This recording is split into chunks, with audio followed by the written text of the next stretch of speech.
Apa sebabnya? Diri kita ini kesempurnaan untuk memandang dan mengenalkan dirinya. Karena diri kita ini adalah alam sogir. Alam sogir inilah kesempurnaan untuk memandangnya alam kabir.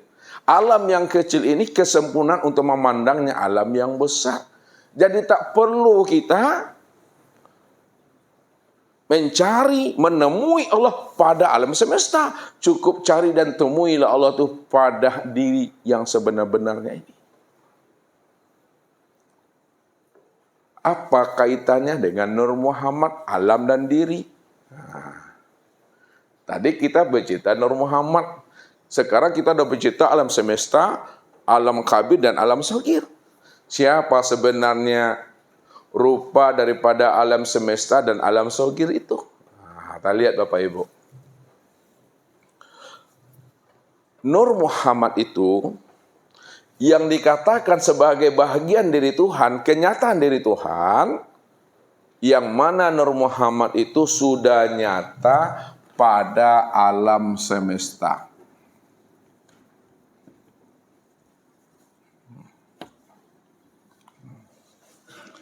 Sudah nyata pada alam semesta. Alam semesta itu sudah sempurna wujud nyatanya pada langit dan bumi.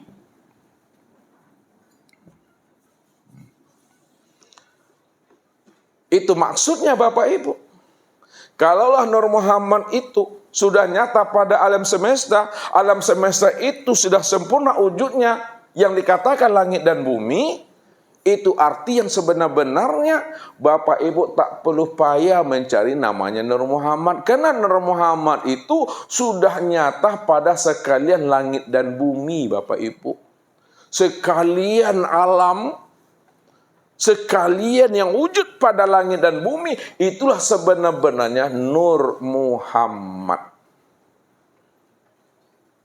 Namun kesempurnaan memandang Nur Muhammad pada alam semesta yang sudah wujud pada langit dan bumi ini, sempurnalah memandang Nur Muhammad itu pada insan.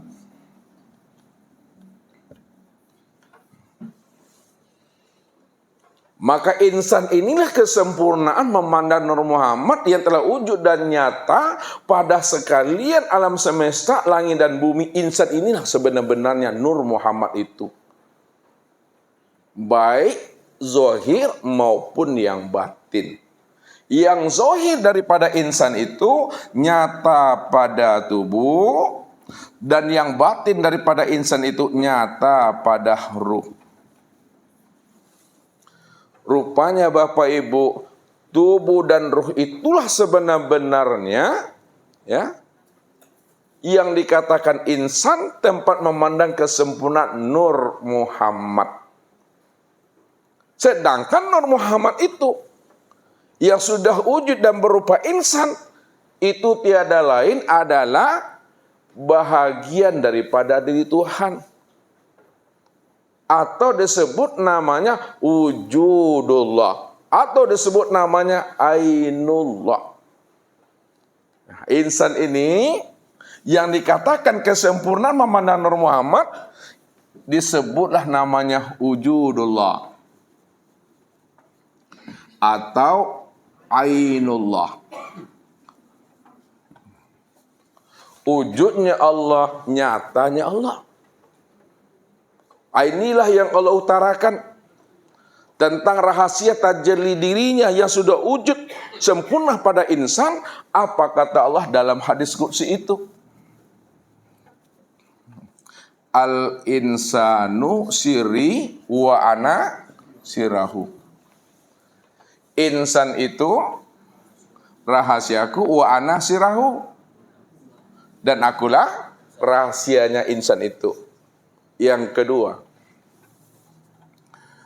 al-insanu sirri wa sirri sifati wa sifati la ghairi. Insan itu rahasiaku, rahasiaku itu sifatku, sifatku itu tiada lain adalah aku. Tiada lain dirinya. Itu maksudnya Tuhan.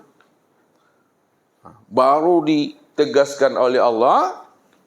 Yang ketiga, al-insanu nafsi wa ana nafsuhu.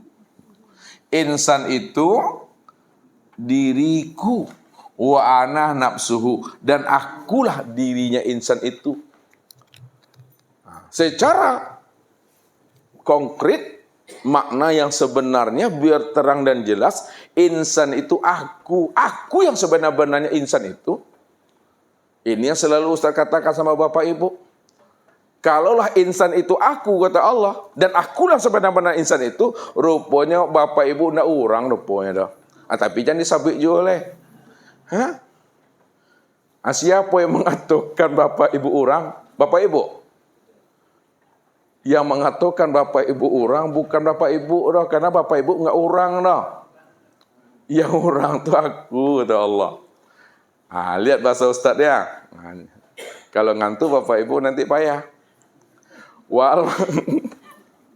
Walaupun Bapak Ibu orang, tapi orangnya Bapak Ibu bukanlah kenyataan diri Bapak Ibu. Walaupun Bapak Ibu manusia, tapi manusianya Bapak Ibu bukanlah kenyataan Bapak Ibu.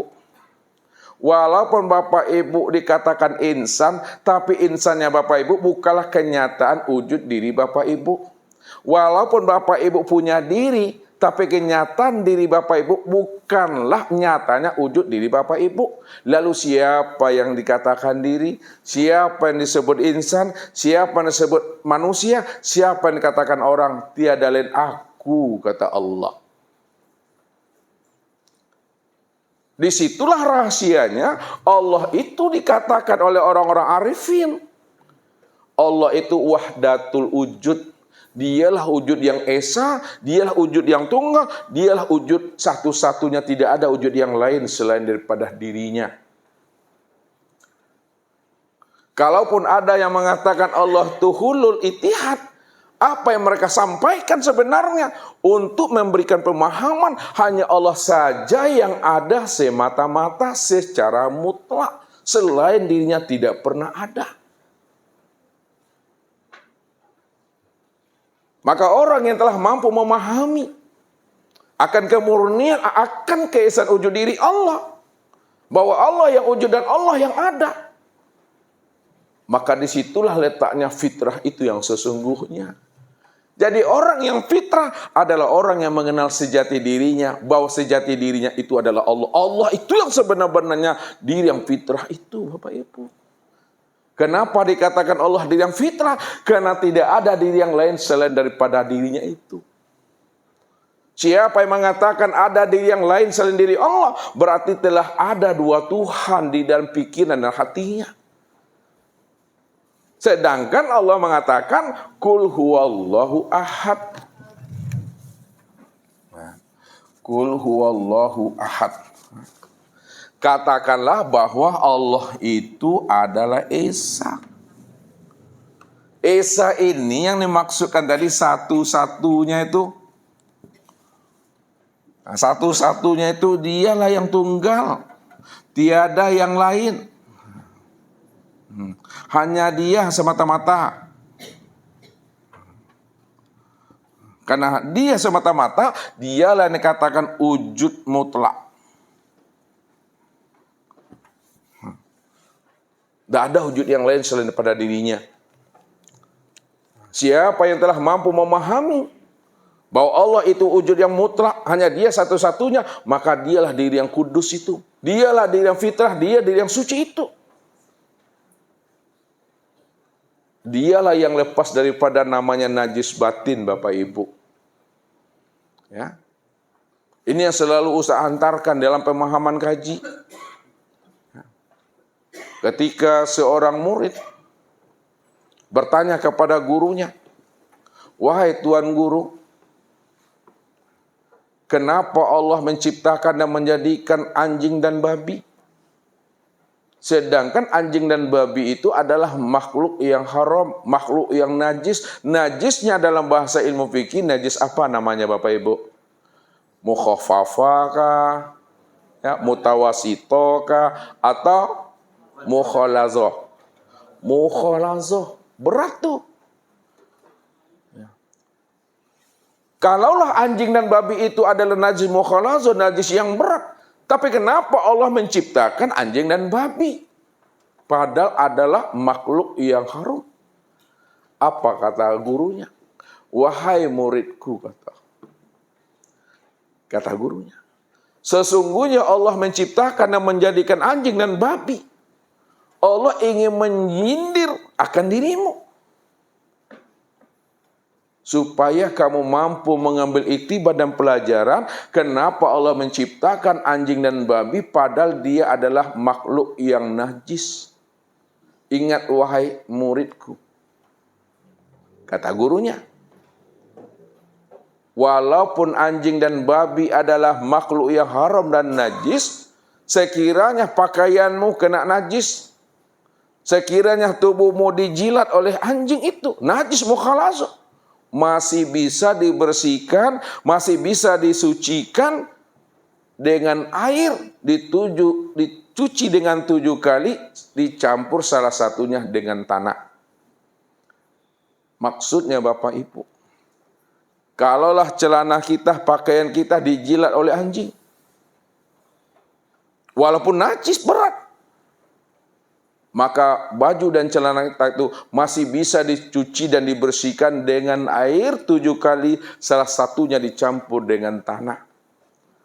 Tapi ingat wahai muridku, apabila hatimu itu terkena najis batin, disebabkan hatimu tak mengenal akan Allah, hatimu buta mengenal Allah, lalu kamu ujub, takbur, riya, maka najis yang ada dalam hatimu disebabkan kamu tidak mengenal Allah, lalu kamu ujub, takbur, maka najis yang ada dalam hatimu itu tidak pernah dibersihkan dan disucikan walaupun 7 lautan dan 7 samudera. Rupanya manusia yang tidak mengenal akan Tuhannya, dirinya lebih najis daripada najis mukhalazah itu yang sebenar-benarnya. Ini yang mesti kita khawatirkan. Jangan sampai diri kita ini terkena najisnya mukhalazah. Baju kita saja Bapak Ibu terkena najis, lalu sholat juga kita Bapak Ibu. Sana sholatnya itu? Tidak. Ini masalah pakaian baru. Baju kita ini, celana kita ini, mukena kita dijilat oleh seekor anjing. Sholat juga kita enggak sah, sholatnya batal karena najis. Sekarang bukan masalah baju Bapak Ibu, masalah batang tubuh, masalah diri kita yang disebut insan itu. Kalaulah diri kita tidak mengenal Allah, sholat juga kita Bapak Ibu, padahal orang tidak mengenal Allah, dirinya najis. Ini yang dikatakan Allah.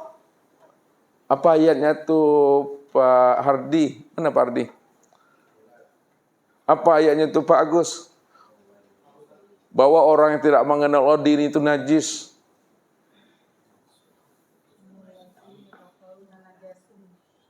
Apa Bu, ulang lagi?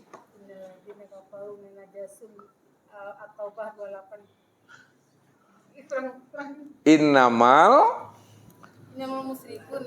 itu dia, alhamdulillah. Innamal musyrikuna najasun. Innamal musyrikuna najasun.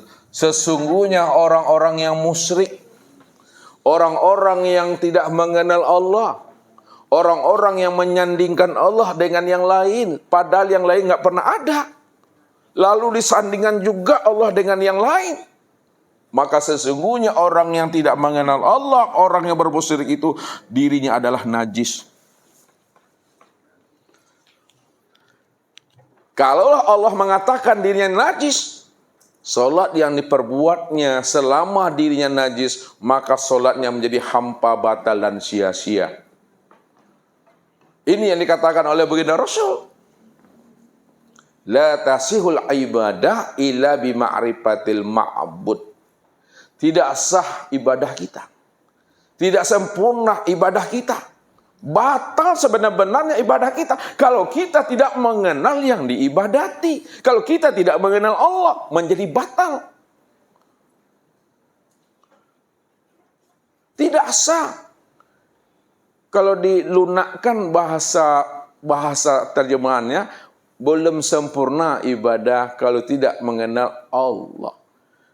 Tapi tanpa lunak, makna yang sebenarnya, orang yang tidak mengenal Allah, ibadahnya batal.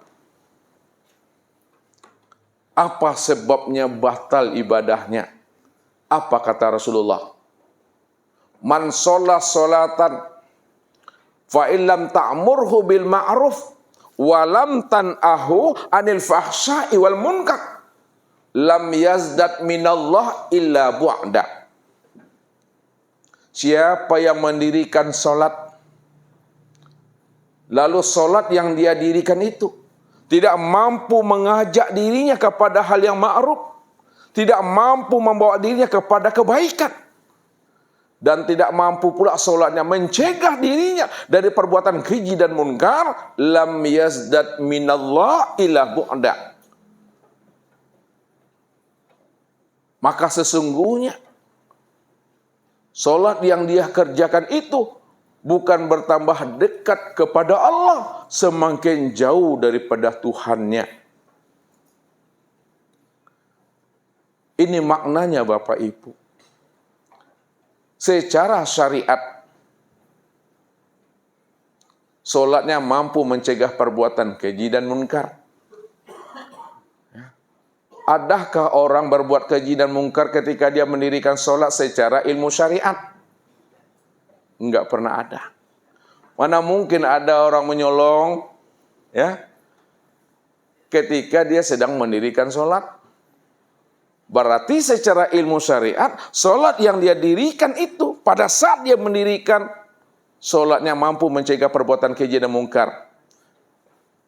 Nggak mungkin dia mencuri, tidak mungkin dia berbuat zina, tidak mungkin dia merampok secara ilmu syariat.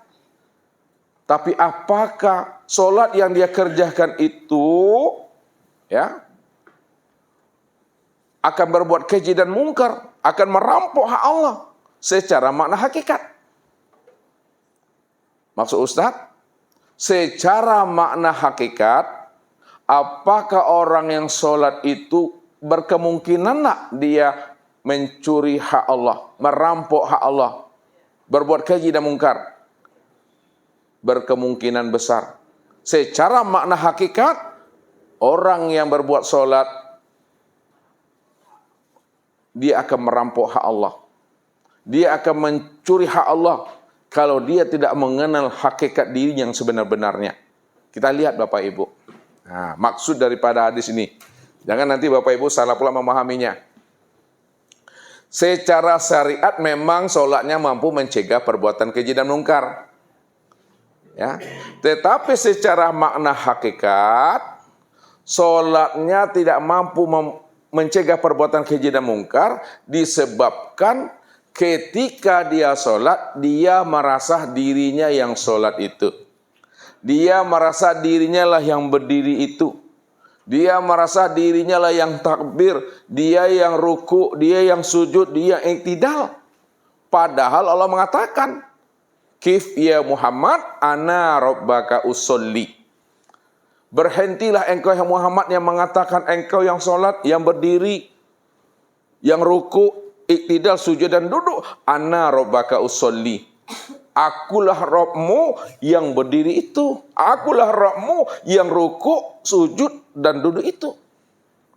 Maka ketika seseorang mendirikan sholat, lalu dia merasa dirinya yang sholat, yang berdiri, dia merasa dirinya yang ruku dan sujud serta duduk, maka sholat yang dia dirikan ketika merasa itu tidak mampu mencegah perbuatan keji dan munkar. Ketika itu bukan bertambah dekat sholat yang dia dirikan kepada Allah, makin bertambah jauh Bapak Ibu dirinya dengan Tuhan. Ini yang dikatakan Nabi, seburuk-buruknya orang mencuri adalah orang mencuri di dalam sholatnya. Itulah maksudnya. Seburuk-buruk pencuri adalah pencuri di dalam sholatnya. Kapan dia mencuri di dalam sholatnya? Ketika dia merasalah dirinya yang berdiri, rukuk, sujud, dan duduk itu. Dia memandang dirinya masih wujud. Dia memandang dirinya bersifat. Padahal dirinya sejak dahulu, sekarang, dan yang akan datang tidak pernah wujud dan tidak pernah bersifat. Itu maksud yang sebenarnya Bapak Ibu. Nah, makanya pantaslah orang yang mengaku-ngaku dirinya wujud dan bersifat, dikatakan Allah diri itu adalah najis. Itu yang disebut namanya musyrik. Jadi musyrik itu jangan Bapak Ibu pahami sebatas menyembah selain Allah. Sekedar meminta sesuatu selain Allah. Akan tetapi syirik yang sebenar-benarnya secara makna hakikat itu apabila masih ada wujud yang lain selain wujud Allah, itulah yang dikatakan syirik itu. Apabila ada wujud yang lain selain Allah, itu yang syirik. Maksudnya, apabila ada wujud yang lain yang memandang, yang mendengar, yang berkata, yang mengetahui, yang berkuasa, berkehendak dan hidup, yang berdiri, yang berjalan, selain daripada Allah, itulah yang katakan syirik. Kalau kita mengatakan kita ini yang melihat, Allah melihat, kita mengatakan pula diri kita melihat. Kita mengatakan diri kita mendengar, Allah adalah mendengar. Lalu kita pula mengatakan diri kita mendengar. Allah hidup, lalu kita mengatakan pula diri kita hidup. Itu yang syirik itu. Kenapa? Telah ada dua wujud di situ. Padahal dikatakan dalam bahasa kaji untuk memurnikan akan keesaan Allah. Apabila bertemu dua wujud mesti mati salah satu. Apabila bertemu dua wujud mesti mengalah salah satu. Sebab kalau ada dua wujud berarti sudah ada dua Tuhan di situ. Padahal Allah mengatakan dirinya itu adalah ahad, dirinya itu wahdatul wujud. Dialah yang mengatakan dirinya yang fitrah, diri yang suci itu. Tidak ada diri yang lain selain daripada dirinya. Inilah maksudnya. Maka kenalilah sejati diri kita. Kenalilah si akmal diri kita. Siapa yang sudah mengenali sejati dirinya dan si akmal dirinya, tiada lain adalah Allah, maka itulah yang katakan diri yang fitrah itu dunia akhiratnya Bapak Ibu. Itu yang bersih itu. Itu yang lepas daripada dosa. Itu yang lepas daripada kesyirikan. Dia yang selamat Bapak Ibu. Maka perlu kita belajar tauhid. Bukan sekadar perlu, wajib kita belajar tauhid. Kalau ada hukum taklifi kata Ustadz, di atas wajib, maka di atas wajib itulah hukumnya belajar ilmu tauhid dan ilmu ma'rifat itu yang sebenar-benarnya. Supaya kita tidak ada lagi keakuan diri kita yang merasa diri kita itu ada. Disitulah rahasianya Bapak Ibu. Yang dikatakan iman yang kamil, iman yang sempurna. Iman yang kamil dan iman yang sempurna itu letakkan Allah di atas segala-galanya.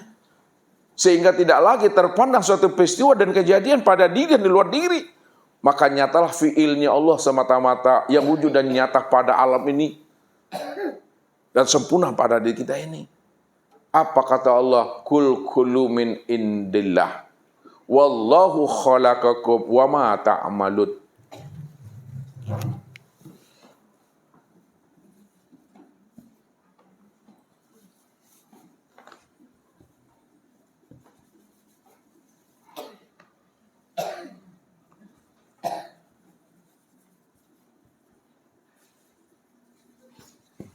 Katakanlah kullu min indillah. Tiap segala sesuatu semuanya itu dari sisi Allah.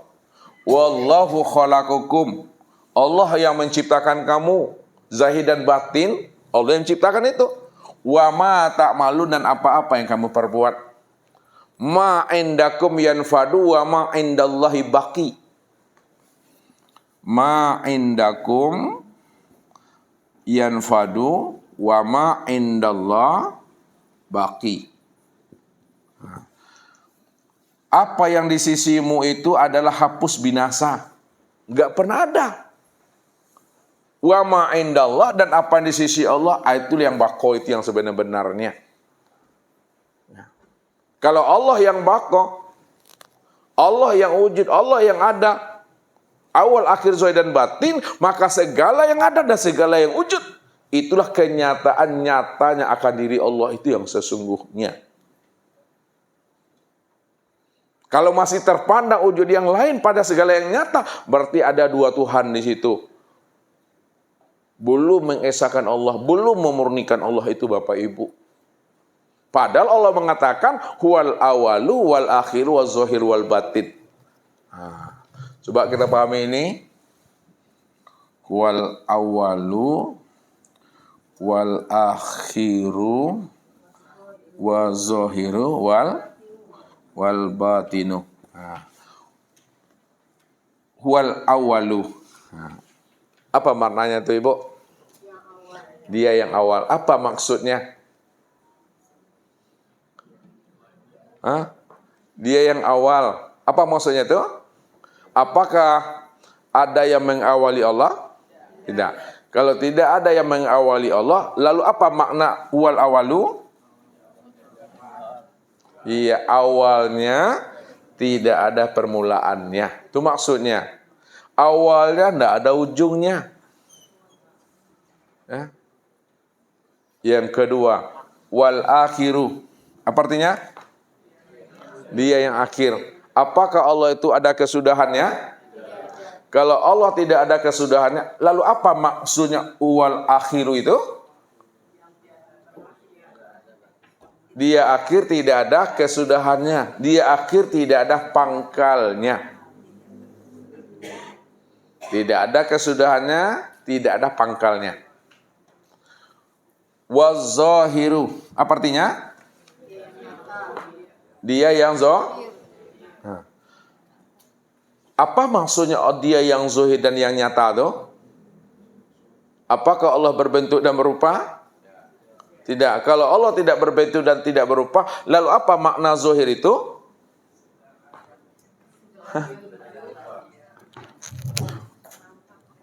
Allah berbentuk dan berupa? Tidak. Kalau tidak berbentuk dan tidak berupa, apa maknanya Allah itu zahir? Halo?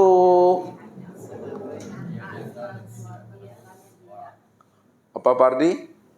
Dia nyata tiada berbentuk dan berupa. Dia nyata tiada berbentuk dan berupa. Kalau ada yang berbentuk dan berupa, bukan dia. Padahal dia cuma yang ada semata-mata. Itulah bingung aku. Allah lihat. Nih lihat satu-satu, mana nih? Mana orang ini? Dia yang zohir. Apa maksudnya tadi Pak? Artinya tadi apa tuh yang zohir?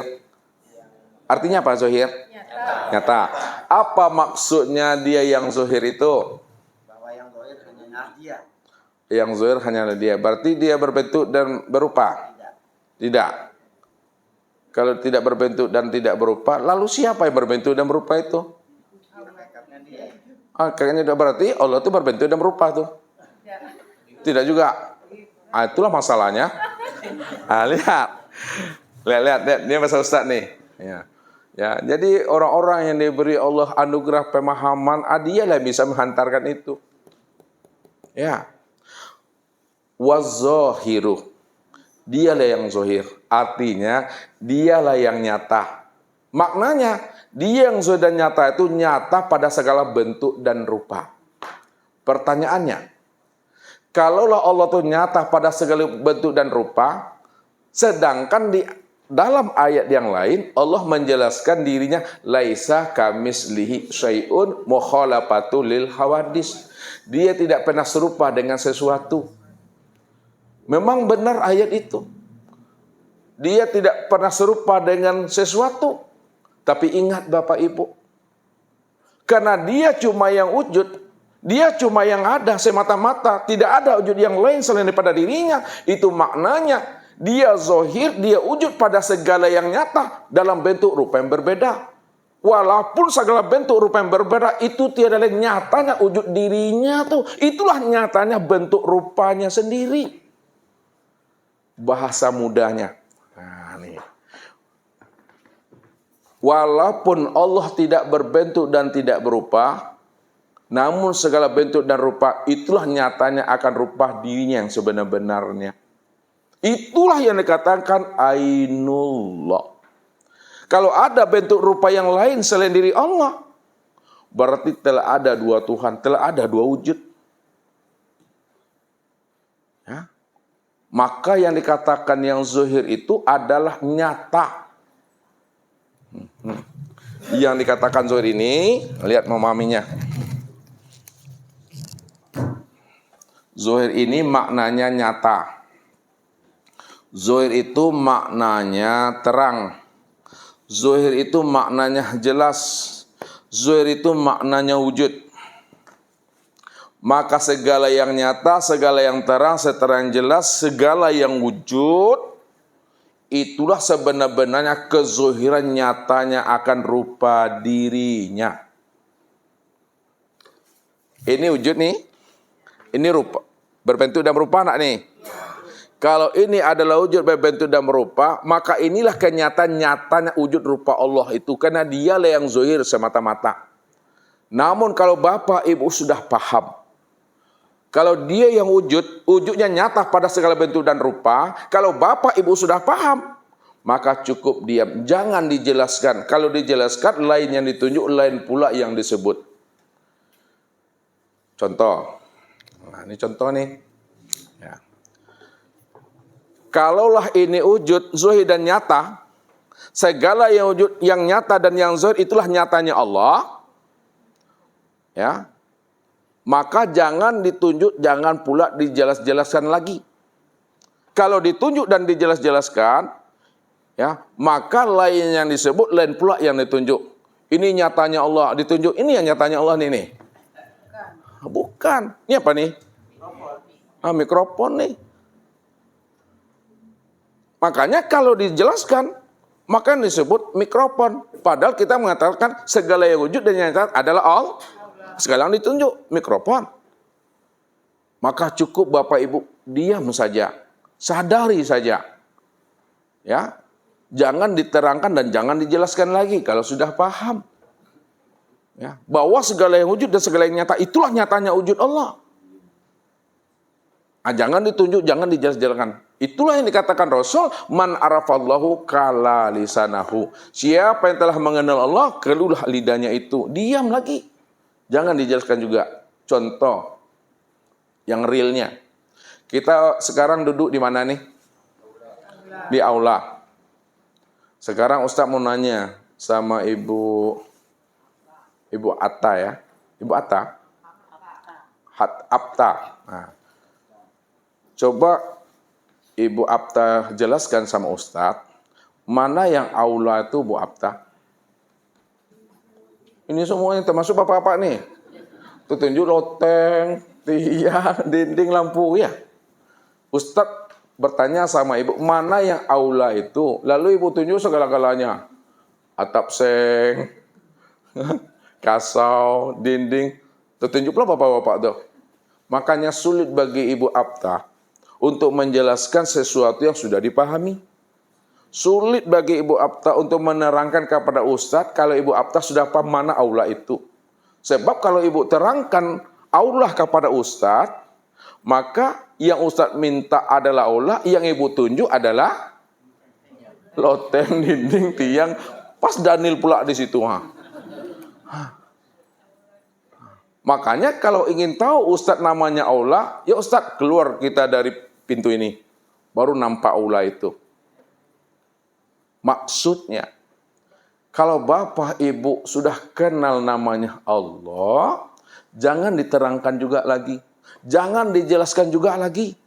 Kalau Bapak Ibu terangkan juga Allah, padahal Bapak Ibu udah kenal dengan Allah, diterangkan juga dengan Ustadz, Yang Ustadz minta Allah, yang Bapak Ibu tunjuk, yang lain pula tertunjuk.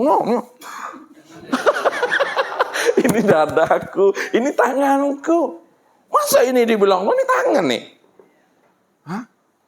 Kalau ingin tahu juga Ustadz yang Allah yang mana, keluar Ustadz dari diri Ustadz. Berarti mati. Berhenti dah Ustadz jadi orang.